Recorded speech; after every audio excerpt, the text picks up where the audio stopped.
like to know what is your understanding of mental health. Anyone?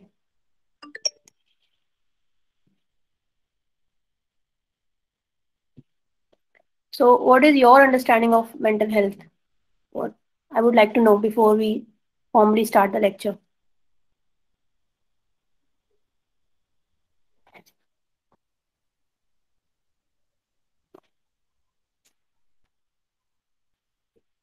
What do you Ma'am, understand emotional and social well-being of? of the person. Okay, emotional and social well-being. And what do you understand by social well-being?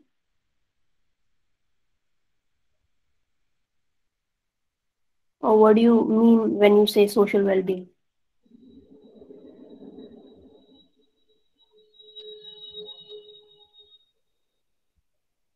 Ma'am, the way we react to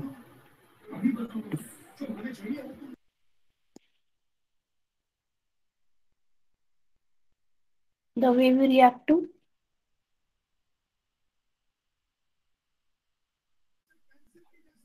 sorry, ma'am, I can't describe. Just it came to my mind. So, thank you, Rohit. Anyone else wants to share what do they understand by mental health by giving some example, or what is your more or less informal understanding of mental health?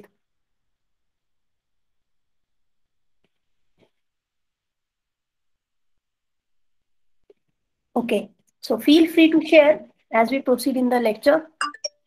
Is the PPT visible? Ma'am, Yes, ma'am. Yes, uh, ma'am. in mental health innovation, I want to say that if a person is mentally ill, of course he will behave abnormally, but we should cooperate with him and we must provide him uh, proper cure, or you can say some doctors that can help him. And sometimes they do the wrong things, of course, but we should think in our mind that they are not mentally means proper, or you can say they are mentally ill, so we should always cooperate with them and Sure. must help them in any manner. Yeah. Thank you so much for that elaborate description. In fact, what you were talking about relates somewhat to the concept of empathy. Being unconditionally approving and not being judgmental about people who suffer from issues related to mental health, and we shall be seeing in our lecture forward. Thank you, ma'am. Thank you. Ma'am, ma'am, Yeah, ma'am, ma'am. yeah, Actually, according to me, mental health is something which we think, and this health makes us always give some benefit in each and every part of our life, such that if what we are thinking at each and every moment means if we are in problems or we are happy at each and every moment, then what we think and how we approach the problems, this refers to our mental strength, or I would say mental health. yeah, yeah. It True. reflects. So, in fact, to have a good life, we should have a balance of both physical health and mental health. Sometimes what we do is that, our physical muscles will be quite flexed up and will be quite healthy, but if we are not healthy emotionally, psychologically, then it becomes very difficult. Then it becomes very difficult to live a good quality of life. So there's this study called as global burden of disease. So what this study does is it tries to identify how people all over the world are suffering from different kinds of diseases. And it was done in 2018, and it found out that mental health and substance use disorders affect almost 13% of world's population. I'm assuming you also know what substance use disorder is.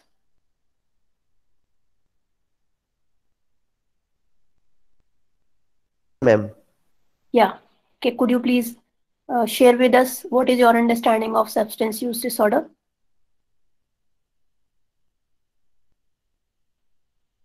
Or did you say no? No, ma'am, yeah, I said yes. Yeah, so could you please share what is your understanding of substance use disorders? Ma'am, these are the disorders usually I think happen due to some taking, or you can say some using substances that affects mental very hardly.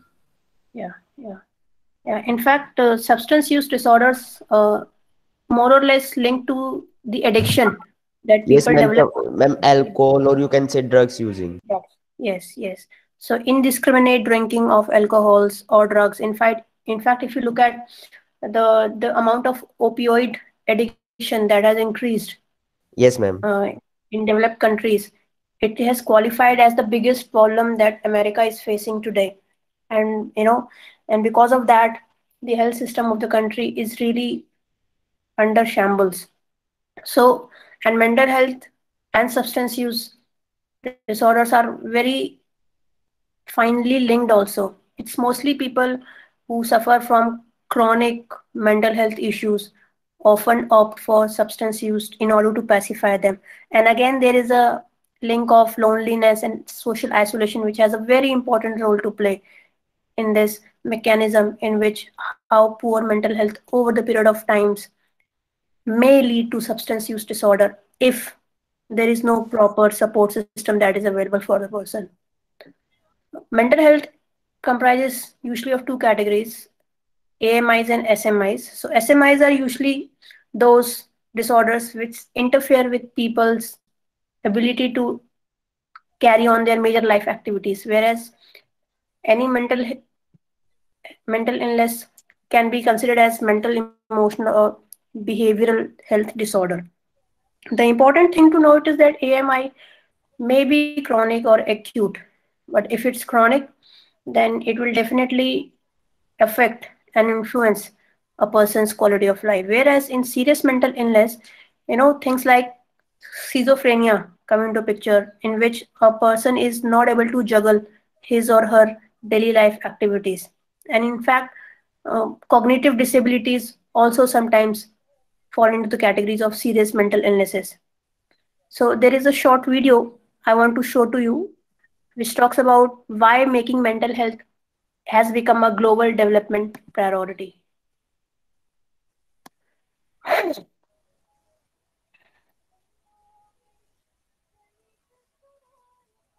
As a global community, we've been quiet. Depression and anxiety disorders affect more than 600 million people around the world. For people suffering, everyday tasks can be difficult. So, what are the roadblocks that prevent countries from addressing mental health? Stigma, inadequate funding, and poorly prepared health systems. The cost of lost productivity in the workplace due to depression and anxiety is very high too, over 1 trillion US dollars per year. But we also know that treatment for depression and anxiety is a worthwhile investment. Every dollar invested in treatment leads to a return of $4 in better health and ability to work. But governments in low-income countries spend less than 1% of their health budget on mental health. High-income countries invest around 5%. This is a critical time.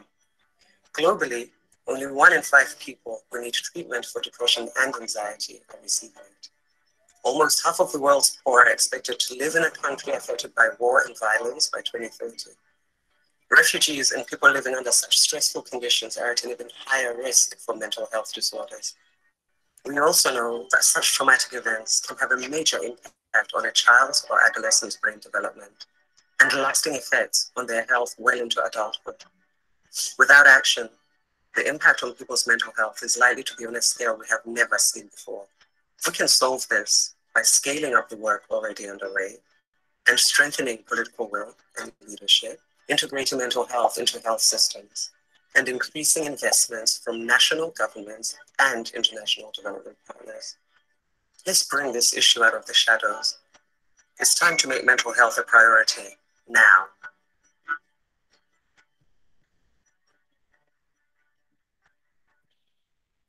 Okay, so that was the short video which tried to talk about why it's important to make mental health a global development priority. Any thoughts you had while watching the video, or what did you gain out of the video? Do you want to share? Ma'am, I have a thought about this. That Yeah. of course I'll say that the video shows that many means investment is less and there are treatment facilities are less, but one thing is also there that people doesn't recognize their disorder till it becomes chronic in condition. Depression and anxiety, they feel that these are normal life instances and they doesn't matter at all, but I think these people must understand that these are very serious condition, means it will become serious in the future, so they must treat, they must go for the treatment. There one thing also that people are not aware of these things. Yeah. So, Vishal, when you talk about people, so who are these people? People who are facing these issues, or people who are living around people who are facing these issues? Ma'am, first I will say for those who are living around them, but they didn't see them that they are in some serious condition, we must help them. And other also, if they other that also who are facing this, they also know that they have some problem, but they always want to postpone them. They says that it will not become critical. I will handle it. I will handle it, but it never handled by it themselves. Yeah. I even meet one person in my life, ma'am. Is very well. He's means nothing ever means addicted to anything, but one condition comes to him that he always feel that there is problem in his body and he will die after some months. He that mental disorder, I have met that person, and after some time he goes for meditation and some daily counselings, and after that he became means cured from that. So people must aware of what conditions they are in. Yeah. Yeah. In fact, you have raised a very important point that, especially in Indian society, there is lack of awareness and a lot of stigma attached to talking about anything that relates to mental health and well-being. Sometimes people are very insensitive and they regard person who is suffering from these kind of problems as, you know, just insane without trying to understand the root cause of the problem. Yes, And in ma'am. that, yeah, and in this particular area, it is very important and useful to remember that life is hard on everyone. And most of the times we will be challenged by life, and some will be challenged on a recurrent basis. And sometimes in our life or other, in different phases, we might face issues that relate to our mental health and well-being, or our loved ones might face the same issues. So that is why it is important to not only become aware of these things, because they have become quite a prominent part of our contemporary culture. But since we are studying innovation, it is extremely important to not just stop at understanding the problem. What is it that we can do to improve in some way how the life of people gets affected, that because of this lack of awareness or lack of information, especially in rural areas in India. There is a lot of sort of humiliation associated with such kind of things, and especially then there is a gendered aspect that comes into picture. When a woman suffers from mental health, she is looked down upon, and especially in the context of men, the thing is very different. That they are supposed to be strong and not express their emotions, and that also sometimes casts a huge burden on their ability to channelize their emotions and all. And that is why we need to talk about mental health, and that is what the video was showing in the introductory session. Anyone else had any other observations after watching the video?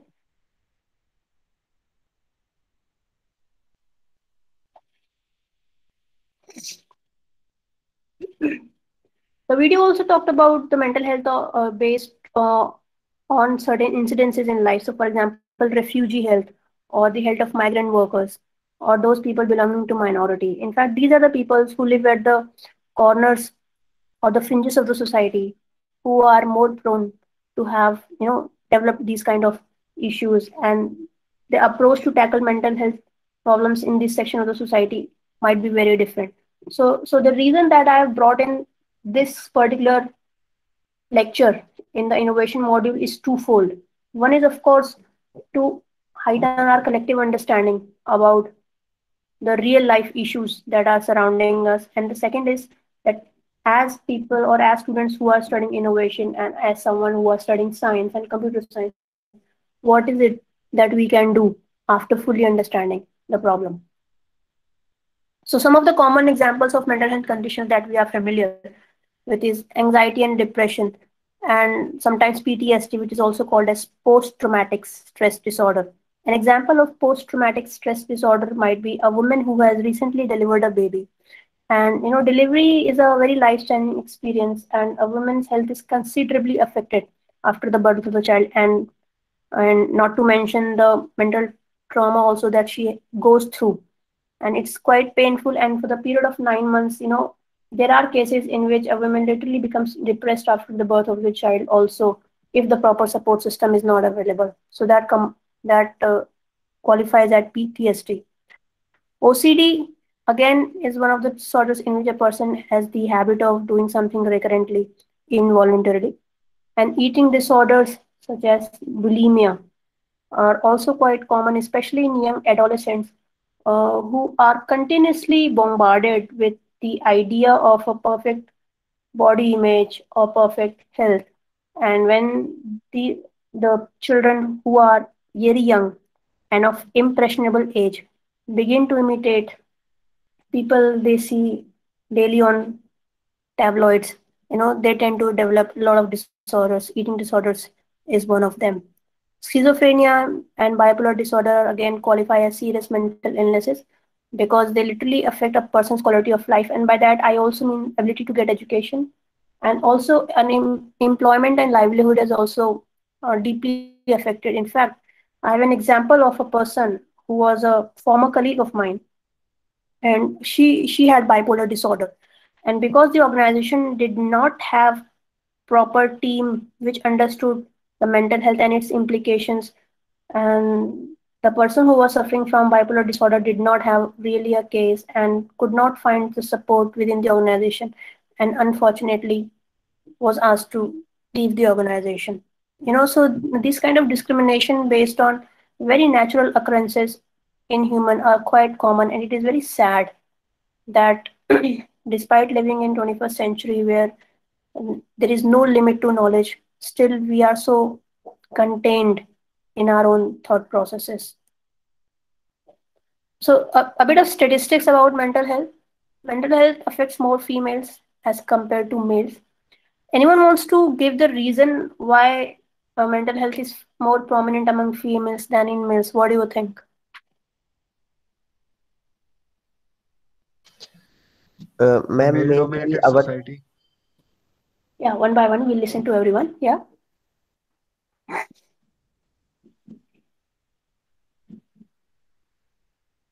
As Ma'am, a men grow male up, dominated society.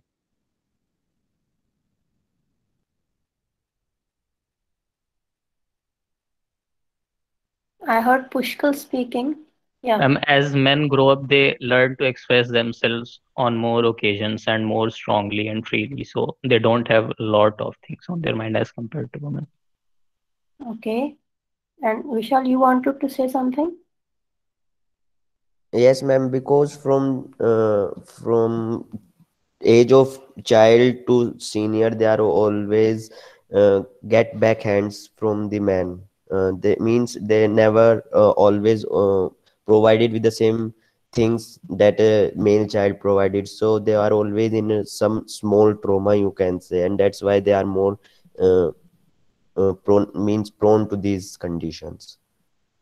Okay. And And mostly because of hormonal changes, like girls get a lot of mood swings and stuff. So, yeah, thank you, Veena. Anyone else wants to put forward their hypothesis as to why mental health conditions are more common in women than in men?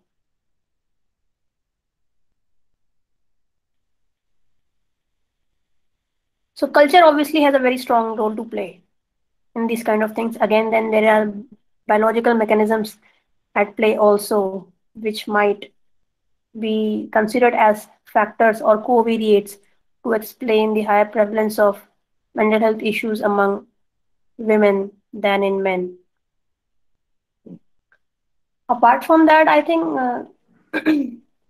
there is sort of societal expectation also from women in certain ways, which tends to put a lot more pressure on women. Not to say that the same pressure is not on men also, but the pressure differs, and the coping mechanism among the gender differs, and that could also be considered as one of the reasons of disparity in the prevalence of mental health among men and women. Ma'am, I think some reasons are like gender-based violence and I think social disadvantage. And there is also income inequality in our means this is not prominent in our whole country, but there is some parts, or I would say, and there is many responsibilities on them as compared to men. Yeah, true. I think they have more things to worry about, and there is tendency in females to worry about small things. Okay. Yes, so there are, it could itself be a topic for investigation in which you try to find out in a particular community or in a particular country why such rates differ. In fact, gender, when we talk about modeling or predicting the risk of certain problems, gender always has some role to play in explaining the pathology and the higher incidence and prevalence of certain diseases in a population. So then, anxiety and depression are one of the most common mental health issues that are affecting the world. And when we talk about it, it must be brought into your minds that there are multiple ways in which anxiety and depression are assessed. And although there are reliable and accurate scales, but sometimes I'm not saying that these data are perfect, but I can say very confidently that they are underestimating the burden of poor mental health in our world today. And the Journal of American Medical Association, as a psychiatry journal, it says that the mortality rate of those with mental health disorders is significantly higher than the general population, with a median life expectancy loss of 10.1 years.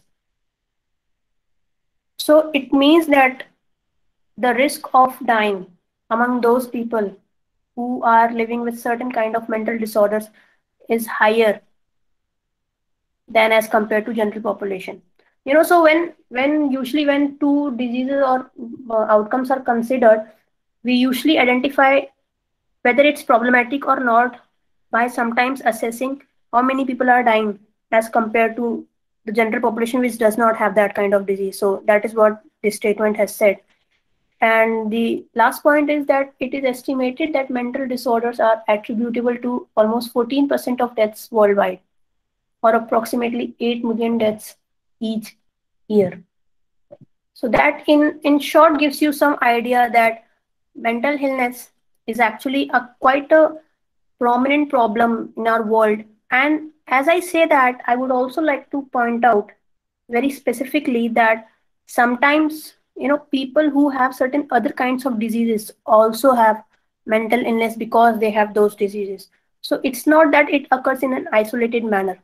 It can occur in a set of disease a person might be suffering. So, for example, if someone has been suffering from cancer for a long period of time, or with diabetes for over a period of time, or a woman who has not been able to, have a child for a long period of time. So, mental illness is usually found in a combination of certain life shocks and trauma, and not necessarily an isolated manner.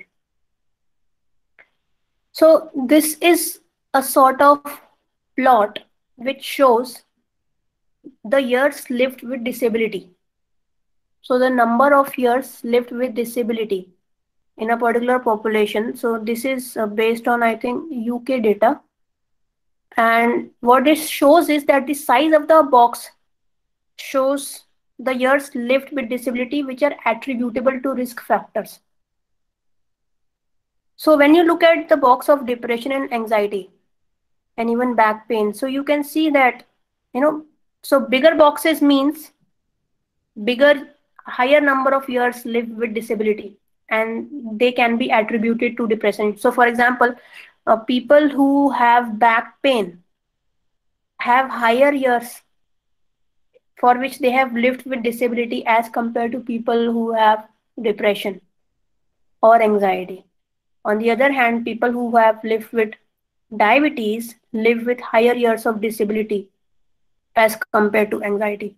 So out of all these different diseases, these are all the name of different diseases which can be found in the most prominent disease list. We can see that depression and anxiety, although they are not attributable to risk, but they are considerably linked to having spent years with disability. And by disability, not necessarily the physical disability, but also sometimes mental debility.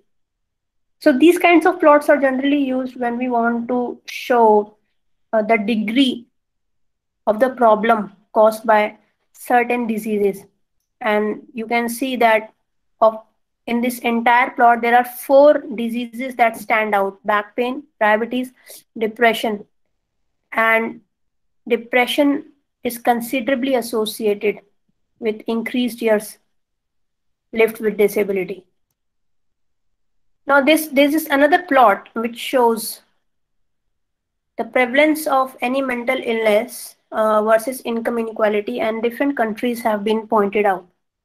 And how will you interpret it? Yeah, Ma'am, what was with the color scheme in the previous plot? yeah, okay. So it is just basically to identify. So this means, so as you can see, this is just a different way of representing. Maybe it also refers, I think, to the high, low, or moderate attributable risk, but I'm not quite sure. Yeah. Okay, ma'am. Yeah, but I think it does mention something about it, but I'm not exactly sure. I'll find out and tell you. What's your name? Ma'am, Rohit Singh. Yeah, just put your email. Okay, I'll write it about this on the classroom. I'll try to find out and I'll let you know. Okay. Okay, ma'am. Thank you for that question. So in this plot, which shows the relationship between income inequality and prevalence of mental illness, what is it that you can make out?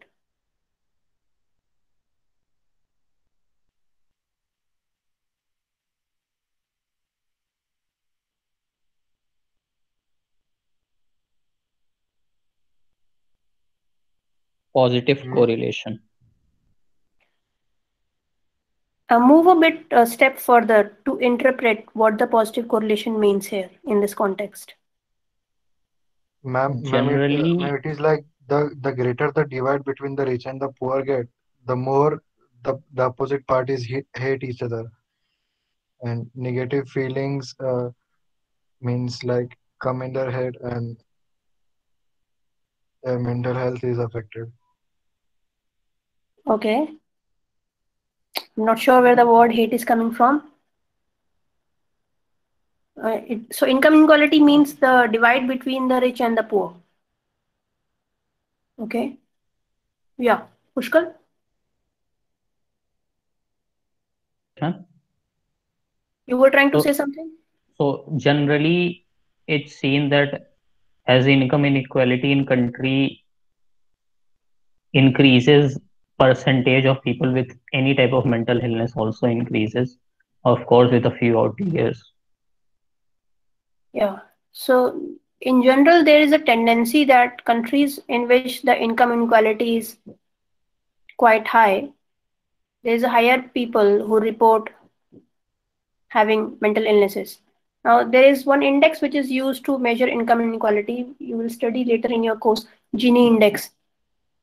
So based on that, so as you can see that US, which has the highest income inequality and also has the highest prevalence of mental illness, because as the income inequality is increasing, the percentage of people with mental illness is also increasing, and because the increase in one variable is linked to increase in other variable, we say that these two variables are positively correlated. If one variable increases, the other decreases, then it's sort of negative correlation. Yeah. So everybody clear with this kind of graph? Yes, ma'am. Yes, ma'am. What about Italy, Spain, and Germany? You tell me.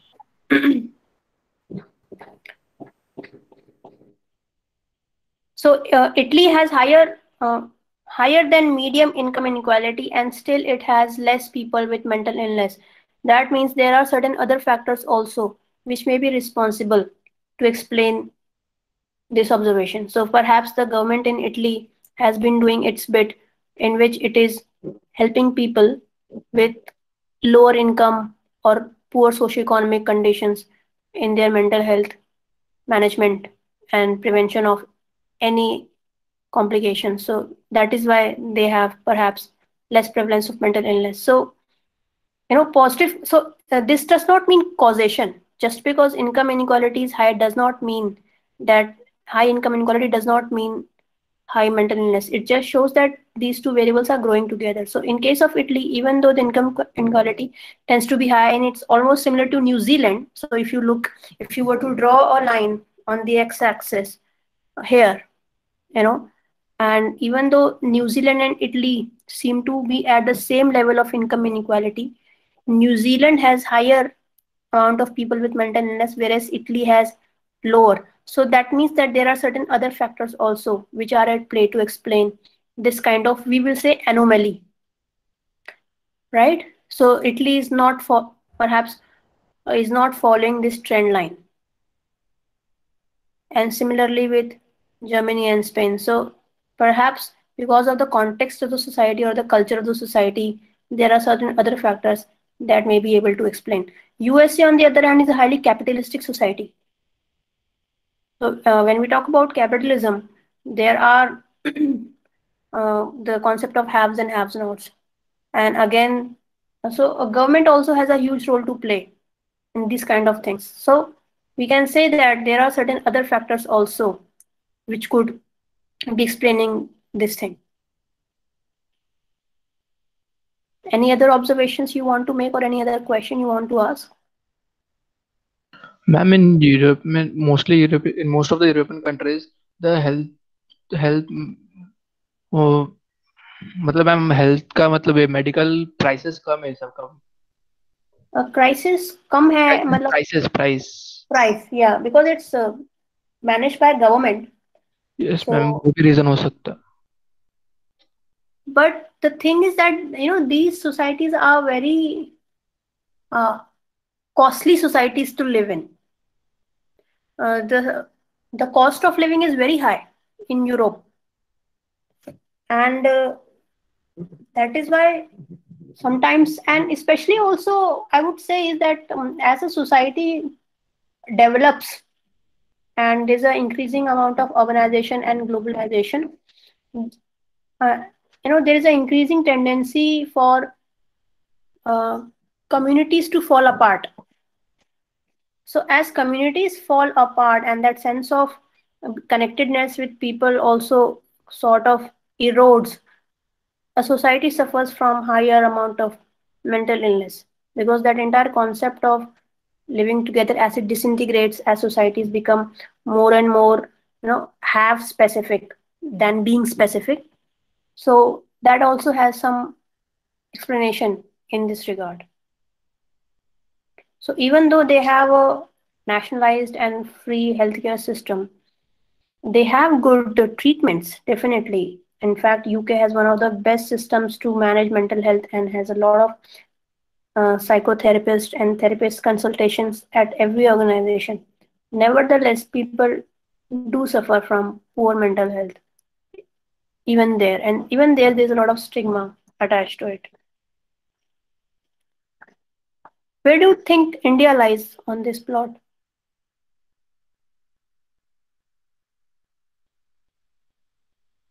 Somewhat below America. Here? Below America. Okay. I was just talking about the income inequality axis. Okay. So if you were to put India in this 2D graph, where would India lie? I think I can't really estimate the between mental illness data. Just by your it's just a guess. We are not being accurate here. I guess around New Zealand. New Zealand. So as per my last maybe Italy or New Zealand averaged. Italy or New Zealand. Okay. So I think the last time I checked, Gini index of India was less than Canada. So I think it was somewhere here, but I would say India somewhere would lie here. Because even though the income inequality may be less, but the prevalence of illness would be more. I feel so. Because we have so much of other issues that are going around in our lives. Yeah. And by the way, this kind of line is called as line of regression, which you will study Yes, later ma'am. in your statistics course. Ma'am, doesn't the income inequality depend on the type of government also? Like if it's communist nations, so income inequality will be less compared to the. India and China have pretty much the same income inequality. Yeah, it does depend on the kind of government also. Yeah, and it actually also depends on the point at which a country is on its development trajectory. So over the period of time, some countries income inequality has increased. For example, in Scandinavian countries, whereas in USA it has consistently increased over the period of time. So US's GDP has also increased, its money and wealth has increased, but at the same time its income inequality has increased. That means money is going to again and again to the poor people. So the asset gap between rich and poor is increasing, even though the income of the country is increasing, and that is a very bad sign. So because the government is not intervening in this, perhaps that is why, and it takes a lot more toll on people who are underprivileged and deprived of basic necessities. So seeing USA here is not at all a surprise. Even UK, it's not at all a surprise. So look at the Gini index, and then you will be able to identify what income inequality is. So now we'll watch a video in which people suffering from mental illness share what it is like to have mental illness. Ma'am, but actually there were a lot of suicides in Japan due to mental health this year. This year? Yes, ma'am. Yeah, in fact, Japan and Korea are quite notorious societies Ma'am, but because it shows the mental illness very low. so the thing is that you must not look at these plots isolatedly. Remember that this is a XY plot. It is related to income inequality versus percentage. When you only talk about Japan, then and compare it with Japan's history, then it might come across as less, as high. But here we are comparing it with income inequality. So given the Japan's income inequality with respect to the USA, so something you are trying to say that even though the income inequality is less, Japan should be here somewhere. That's what you're trying to say? Ma'am, I'm just saying that yes, the mental illness problem in Japan is more noticeable than in America, especially in 2020. Yeah. In fact, in general also because Japanese society is quite a workaholic society. And especially Korea also, the case of suicides and mental health are very, very prominent in these two countries. But here we are seeing the relationship between income inequality and the prevalence of mental illness. When we look at the country's data in an isolated manner, obviously different pictures will emerge. So this video is about three people talking about what it is like to have mental illness and live with it on a daily basis.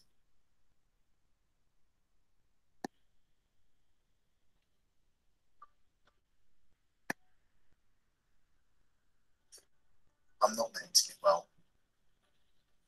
I haven't been for a while. It feels good to say that. I'd probably come across as like a normal guy, but the truth is I often end up sobbing in my bed like a baby. There's a lot of pressure these days to be a real man. My dad would have called me a sissy. Ma'am, it's lagging. Is it lagging Yes, for everyone? Yes, ma'am. Okay, what's Yes, the ma'am. solution? Lagging means you're not able to follow what they're saying. Yes, ma'am. Yes, Okay, ma'am. Ma'am, we'll send start the the link game. on the chat and we all We'll will see. start the caption. It will be easier. Let's try again. If it doesn't work, you can watch it.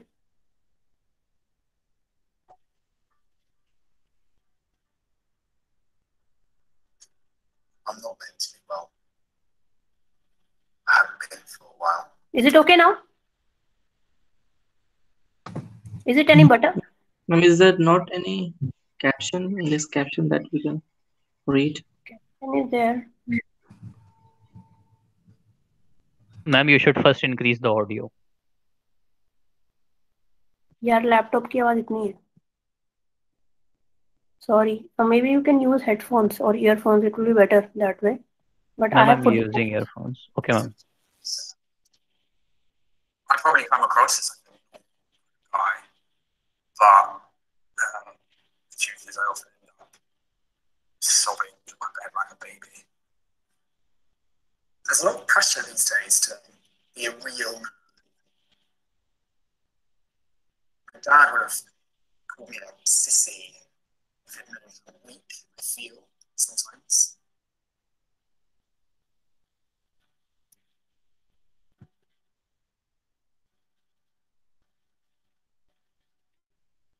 I used to be fine. I was doing well at work. I felt invincible. But I started getting paranoid. I'd get paralyzed and start feeling dread. Something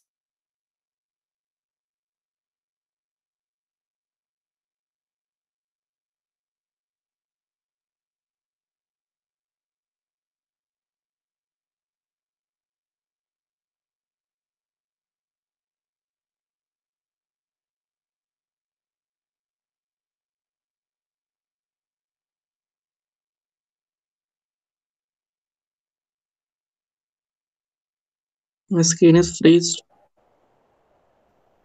I guess internet connection problem.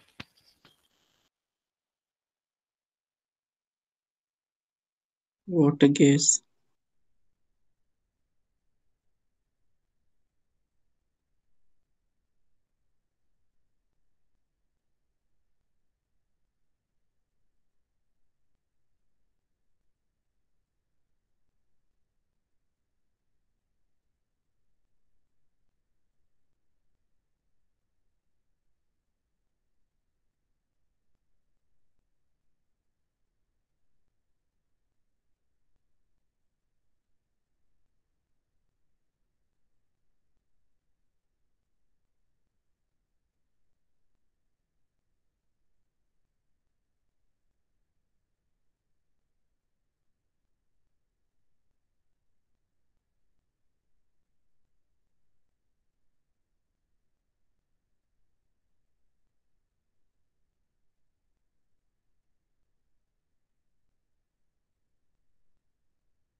Hello. Hello. Yes, ma'am. Yeah. Yes, ma'am, you are audible. Yes, Sorry, ma'am. sorry. Actually, the internet had gone.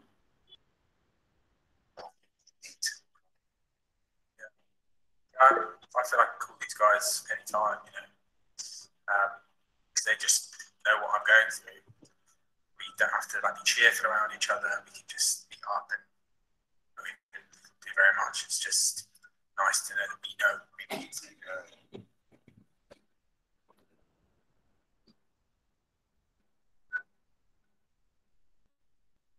Yeah, it's pretty simple. Men kill themselves. That's why we need this. We need this shit matters. In some men, things can go to pot and they want to take Is the screen is visible? Ma'am, the screen is not Ma'am, the visible screen is till not now. visible. maybe Okay. शायद चल रही हो लेकिन pin कर चल ही नहीं रही है. Okay. Sorry. So what I'll do is I'll try to upload the video on the classroom. You can watch it over there, but please watch it, okay? Yes, ma'am. Yeah. Yes, ma'am. So next we come to another data that shows the usage of social media and the different factors in young adults' lives who are 14 to 24 years old. So on the left hand side and right hand side, as you can see, the variables are the same: sleeping, fear of missing out, and all these kind of things, and how they are sort of related to the usage of Instagram, Snapchat, Facebook, and Twitter. And this legend here shows, so higher the amount of red, that means negative. So for example, Instagram usage is associated with, we can say, poor sites are associated with poor sleep. On the right hand side,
so is my screen visible now?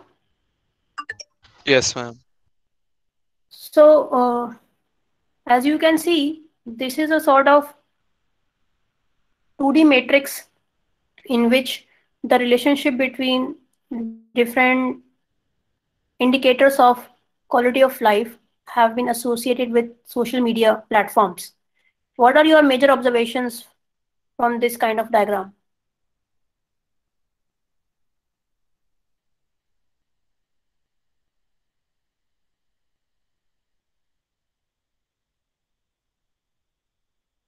So for example, I would say that usage of Instagram is highly correlated with the poor quality of sleep. So what else can you observe? So let's talk about body image. How do you think is body image related to the usage of social media? Ma'am, it's most negatively correlated to Instagram because I guess people post more images on Instagram, more the images of themselves than on the other three, and it's Yeah.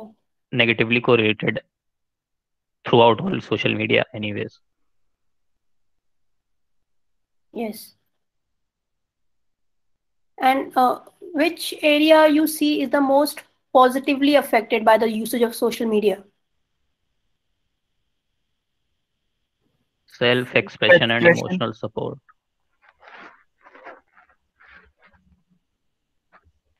Yeah.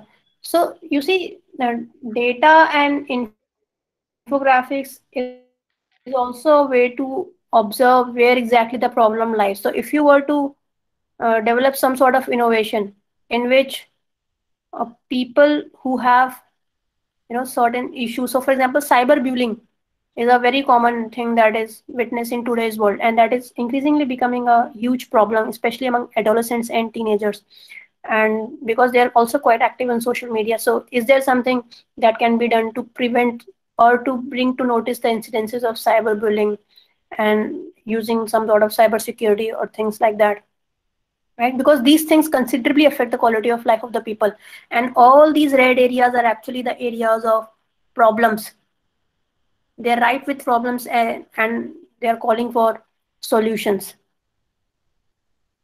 And sleep is very strongly correlated with the poor conditions of heart. So, lack of good sleep has been related to higher rates of heart attacks and myocardial infarctions. So basically, looking at this plot, we can see that indiscriminate usage of social media can sometimes negatively affect the quality of life of a person, and sometimes also increase the risk of anxiety and depression, especially because of this concept, FOMO. On the other hand, these platforms provide us a good opportunity to express ourselves, and in this way, they have been found useful among the 14 to 24-year-olds. So now we'll be talking about certain amount of innovations in the field of mental health, especially so there's this idea that came up. Moodrise is basically an app which has been designed to brighten one's day. So in this, you have to choose a mood, and then the app feeds some information or some uplifting quotes which have been designed by mental health expert to improve your you know mood of the day. So the rationale behind this app was that the constant thrust of negative news and comments and online content is has been found somewhere to be linked to poor mental health among people. And the idea behind this app was to improve the mental health of people. There's a short video also which you can see later on after the lecture. Again, there's a nationwide campaign which has been launched in UK, which is called as Campaign Against Living Miserably.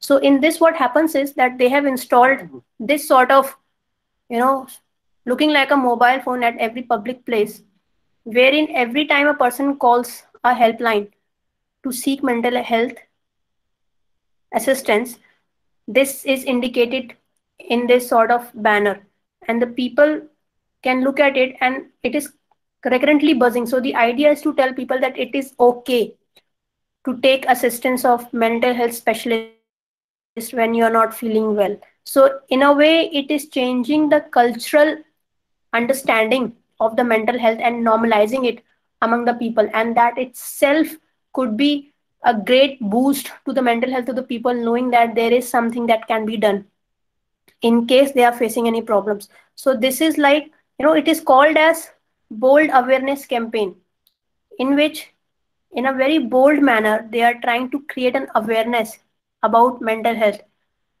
and so that it includes all the people and not just those who have the ability to access the solutions.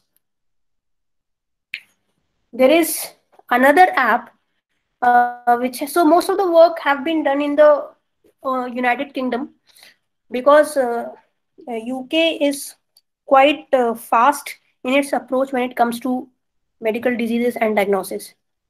So before we talk about this app, the Spill app, the word spill comes from the ethics or the ethos of the app, which says that it is okay to spill out your feelings.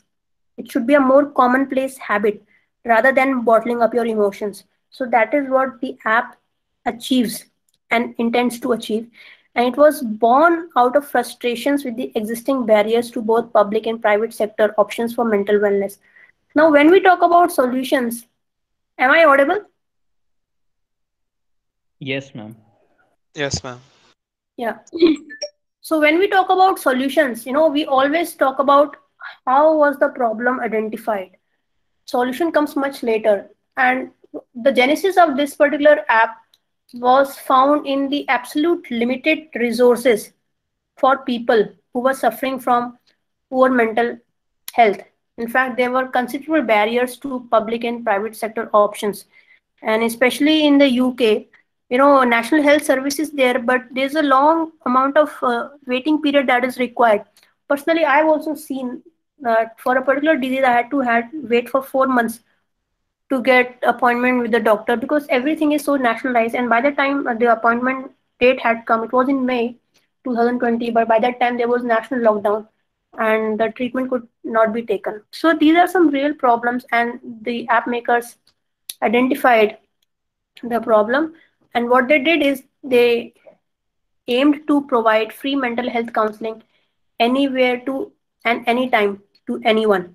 So, be it employers, students in universities, or people suffering from some kind of issues at workplaces, they made it free, but I'm sure they may have some collaboration with people who are providing the therapy, who are associated with British Association for Counseling and Psychotherapy, and the workplaces or universities. So, especially in corporates also, and in India, every organization has its own mental health and well-being of employees department, in which there are third-party consultations which talk to employees and about their mental health issues and all. But again, even though these organizations are there, there is a silent stigma or taboo to accessing it, because there is a fear that even though people say it's confidential, it may not be and might affect somehow a people's performance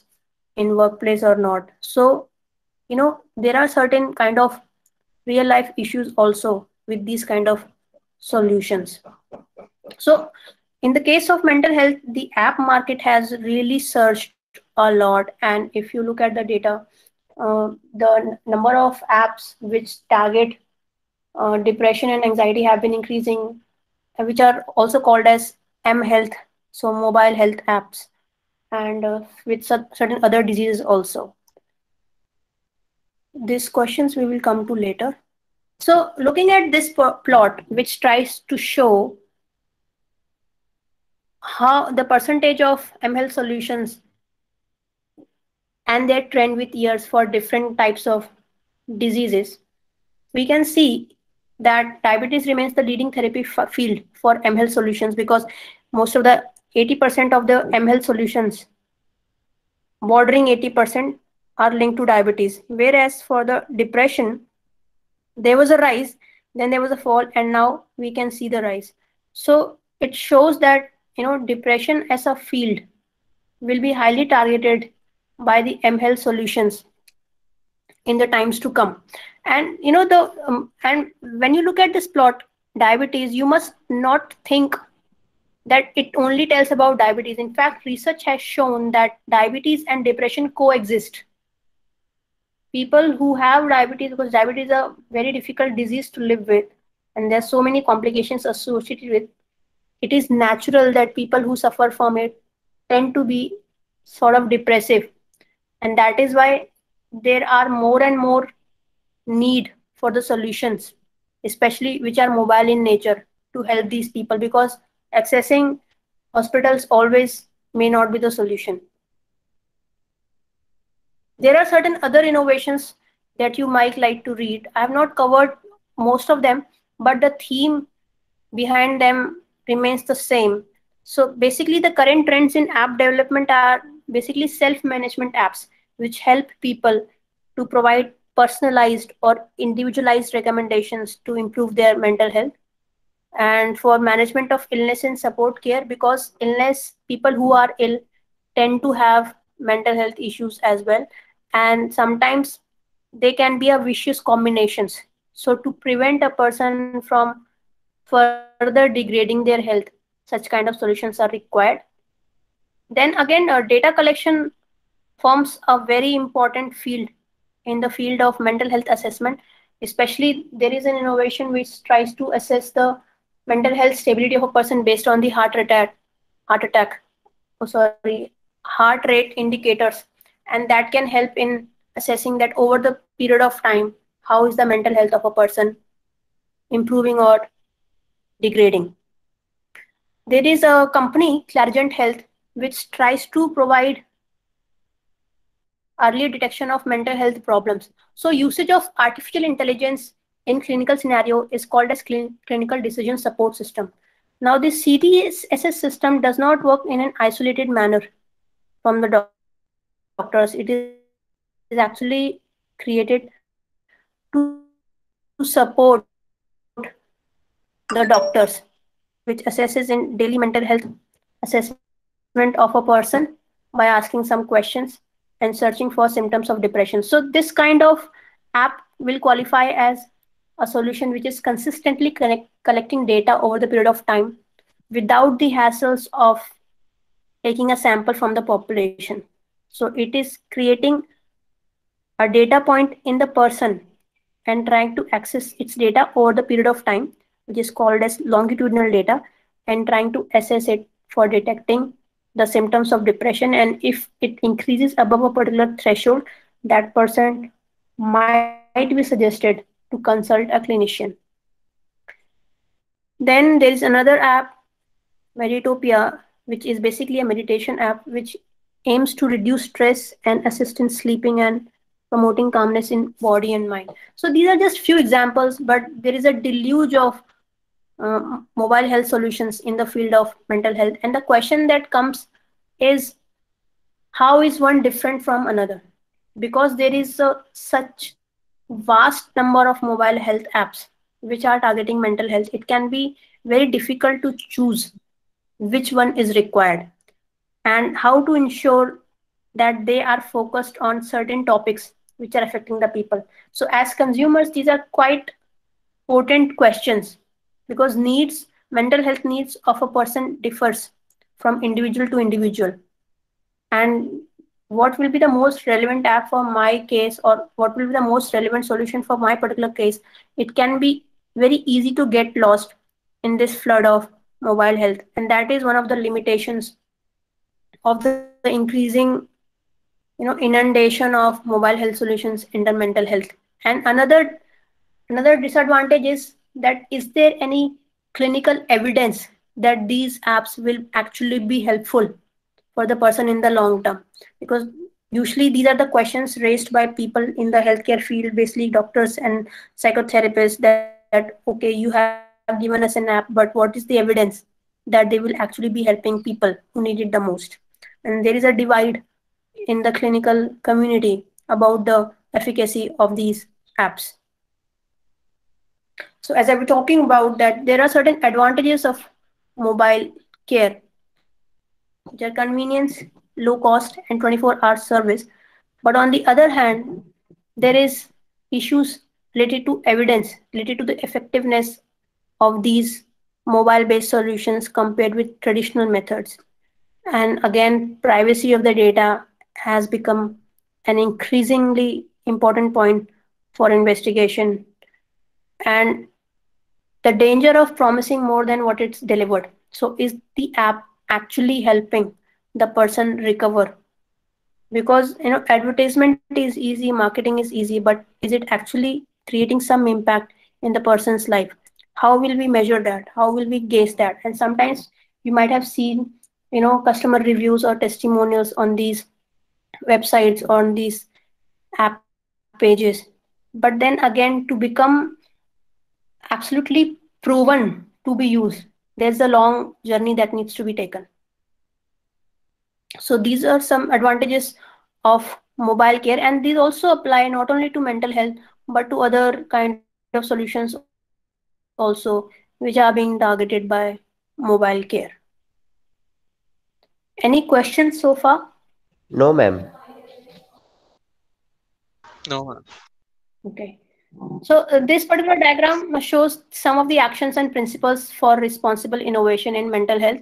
So you see, whenever you are trying to target a particular problem through any means, there are four major things that must always be taken into account.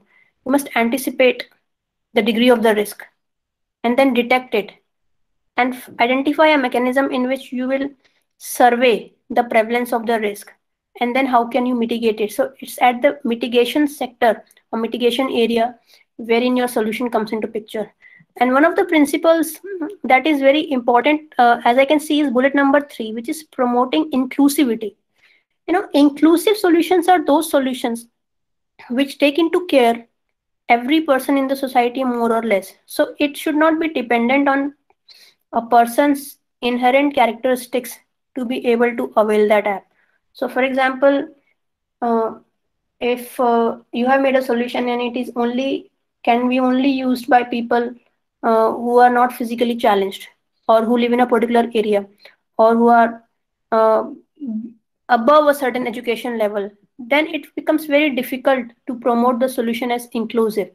An inclusive solution in itself can be a USP for the solution, because it says that it is targeting everyone, and it has made use cases for all the kind of people in the society, and will not be systematically sidelining or ignoring the problems of certain people.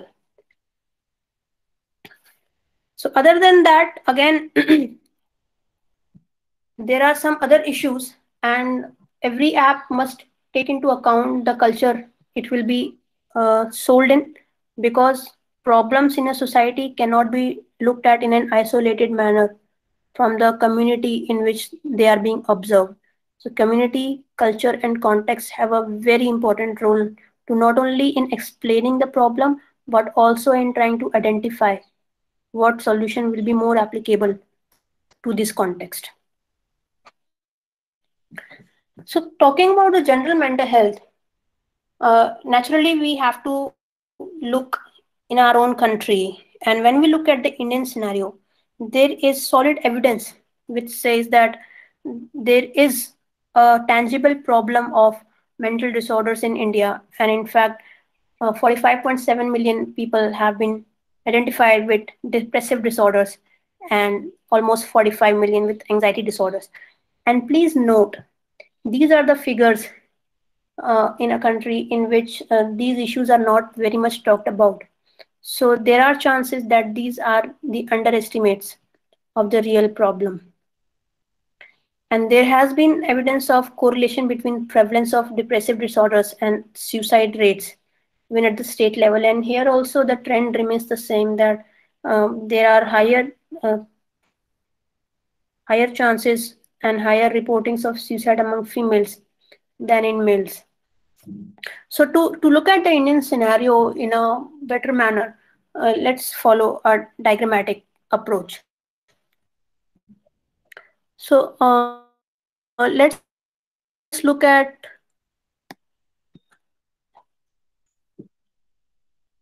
so this is the Indian map, and this particular plot tells about the depressive disorders and their prevalence. So prevalence basically means number of people per 100,000 people who are suffering from depressive disorders in these states in India. So what observations do you make? Which are the states which are, and what do you think could be the reason behind it? Ma'am, they are richer states that are showing more prevalence rate. So basically, mostly because people are more aware about those problems and report them. And as also seen in richer countries also show more prevalence rate. So it's pretty much following the same pattern as the world. For UP and Bihar, which have the lowest per capita income, also have the lowest rates.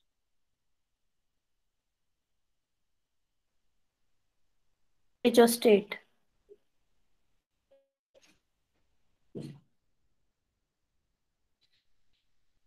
Of course, income of a state could be one factor to explain it.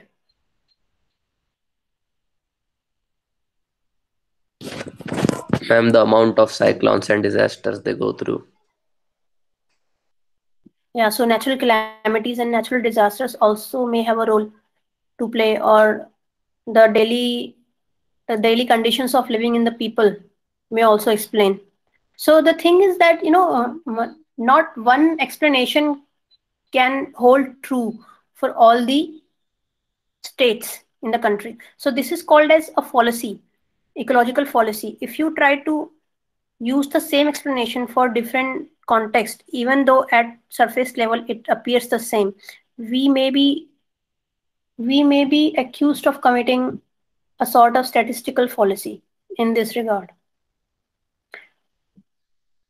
right? So if you were to target, people living in these areas, so if you were, so for example, the health official, and you would want to create some solutions for depressive disorders in India, you would ideally want to look at what the data tells, and the data tells you that this chain has higher number of people who are suppressing from depressive disorders. So your natural next question would be, okay, what is the reason? Because chances are that the reason behind high prevalence in Tamil Nadu is different from the reason in Odisha. And this reason will help you in developing the solution for these states. Yes? The other observation, you could link it with per capita income also, but is that the TFR is low in states. In the states where TFR is low, the prevalence rate is high.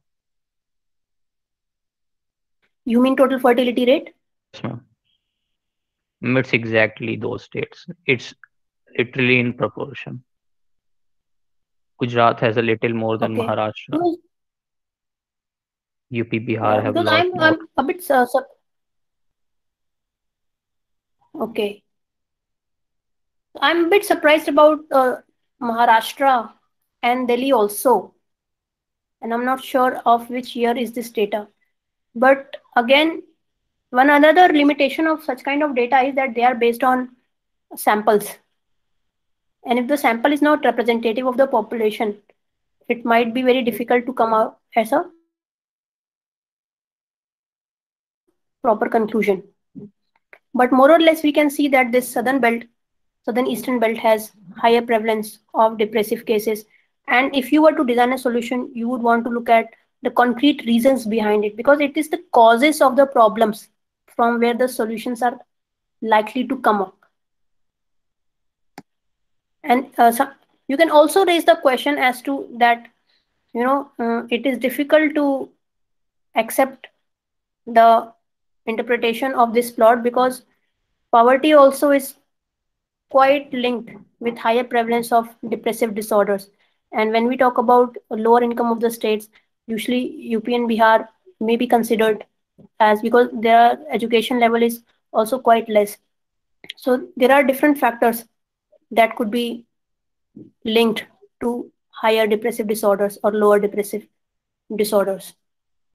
Similarly, for anxiety, we see that in Kerala, highest prevalence is found, and this whole area has again the second level of prevalence in case of anxiety disorder. So, looking at these plots, it becomes fairly clear that in India there is an invisible problem related to poor mental health.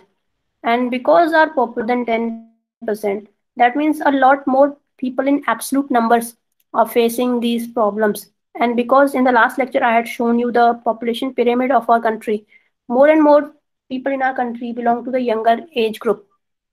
And especially in school going and college going students, mental health issues are problems that cannot be ignored.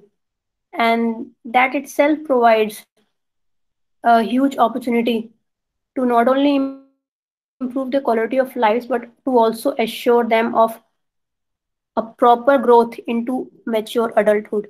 And this has been recognized by different IITs also, which have their own section of counseling for the students. In fact, all the IITs have counselors and psychotherapists should students have any problems and they want to discuss it with someone who is elder to them.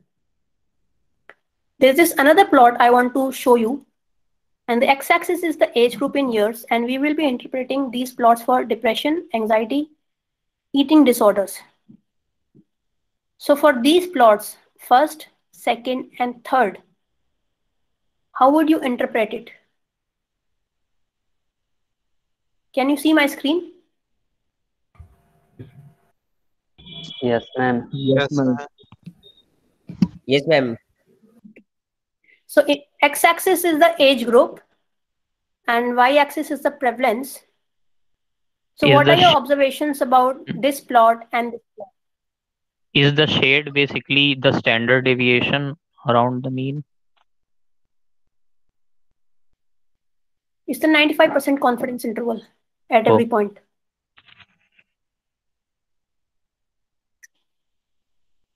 So it's the range at which those point estimates can vary.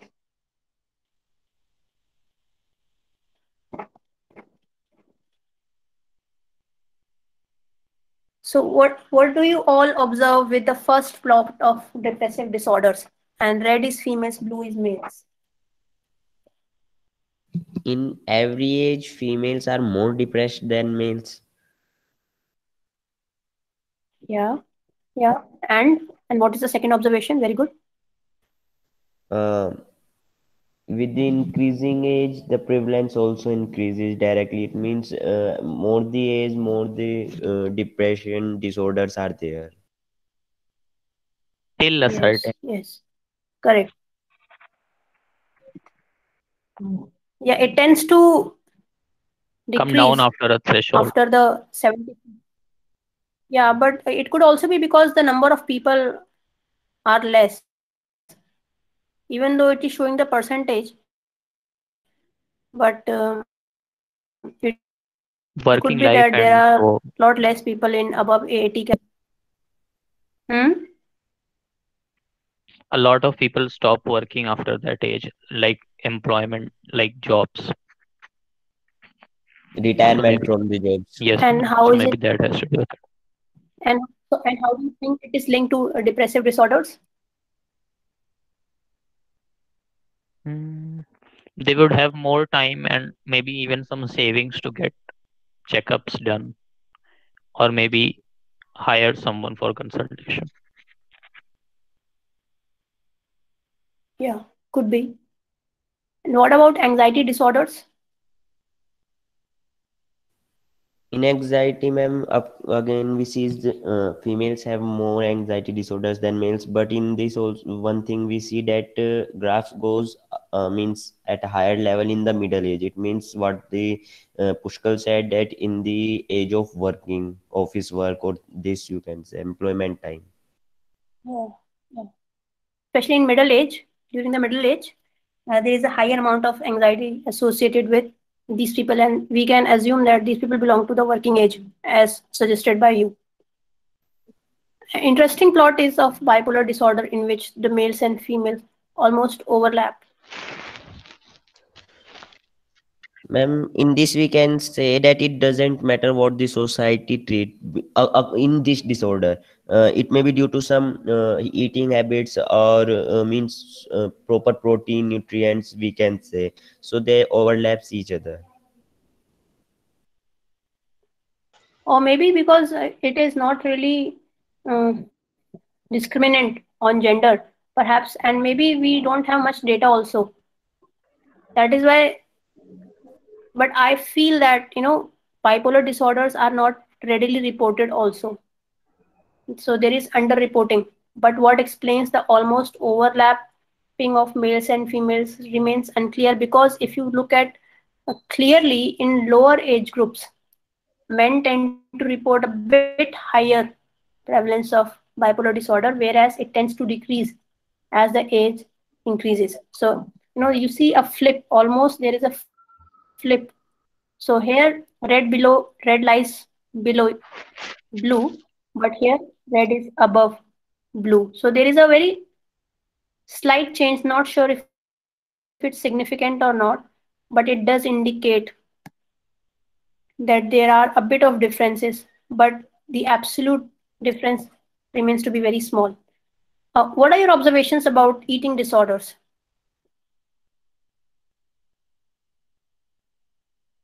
There is an innovation problem right here in this plot. I'm sorry to interrupt, but can we continue this in next class because the time is now around 5:30. We are almost done. We are almost. Do you have any other class? No, ma'am, but we are sitting No, from ma'am. 10 o'clock. I understand. We are almost over. So this was the last plot. Okay, ma'am. If you can quickly interpret this plot, then we are done. Yes, ma'am, completely.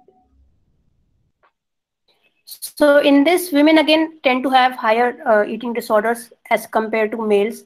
And then again, because women tend to be more conscious of their body image, and naturally they have a higher prevalence of eating disorders. So you could develop a solution in which you emphasize on the positive body image considerations for females, because that in long term can be highly detrimental to their working lives. So these were some of the problems related to mental health in Indian context.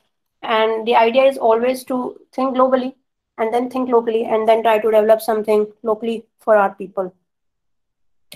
So these are some of the questions that we have already discussed. And lack of awareness about mental health is a huge problem in India. Some of you who are interested in this topic might want to tackle this problem in India, in which, without any reservations or without any stereotypes, the conversation on mental health is continued, because talking alone helps a lot in helping people talk more about it and communicate more about it. Stigma is also a huge problem. It's a major barrier to improvement and accessing of mental health assistance for people. This last video, because of the time limitation, I'm not opening it, but you must watch it when you have free time, that why our country is facing a mental health crisis. So if any one of you is interested in making mental health in India as their innovation project, it would be really great. So this was all from my side. Thank you for your patience. I'm sorry to take Thank you, more ma'am. of your time. Okay, okay, ma'am. If there Thank are you, ma'am. if there are any No problem. Thank you, ma'am. Thank you, ma'am.